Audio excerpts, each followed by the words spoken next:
ஆவணி மாதம் வளர்பிறை சதுர்த்தியில் விநாயகருக்கு பிறந்த நாள் கொண்டாடப்படுகிறது. சிவன் பார்வதியின் செல்ல மகன், முருகனின் ஆத்மார்த்தமான அண்ணன், எல்லோருக்கும் பிடித்த எளிய கடவுள்.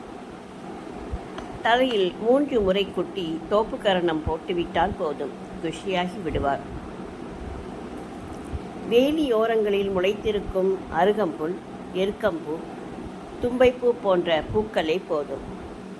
எலியை வாகனமாக கொண்டவர். பொரி, சுண்டல், கொழுக்கட்டை போன்ற நெய்வேத்தியங்களை படைக்கலாம். லட்டுவும் ரொம்பவே பிடிக்கும். யானை முகத்துடன் வித்தியாசமாக இருப்பதால் குழந்தைகளின் தோழனாவார். அரச மரத்தடியாக இருந்தாலும் ஆளுயர மண்டபமாக இருந்தாலும் கம்பீரமாக வீற்றிருப்பார். எல்லா கோவில்களிலும் இவருக்கு இடமுண்டு. பெருமாள் கோவிலிலும் தும்பிக்கை ஆழ்வாராக காட்சி தருவார். மஞ்சளில் பிடித்து வைக்கும் விநாயகருக்கு அத்தனை மகத்துவம் உண்டு. முழு முதற் கடவுள் என்றும் இவரை கூறுவார்கள்.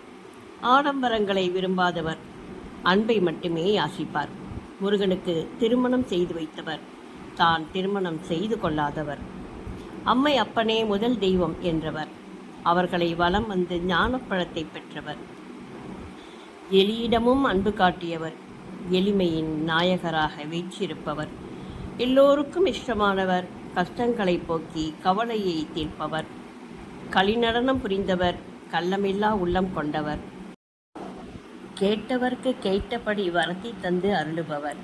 கேளாதவர்க்கும் அன்பை பொழிபவர். அன்பிற்கு அடிபணிபவர், அகங்காரத்தை வெறுப்பவர். கற்பனைக்கும் எட்டாத ஆற்றல் படைத்தவர்,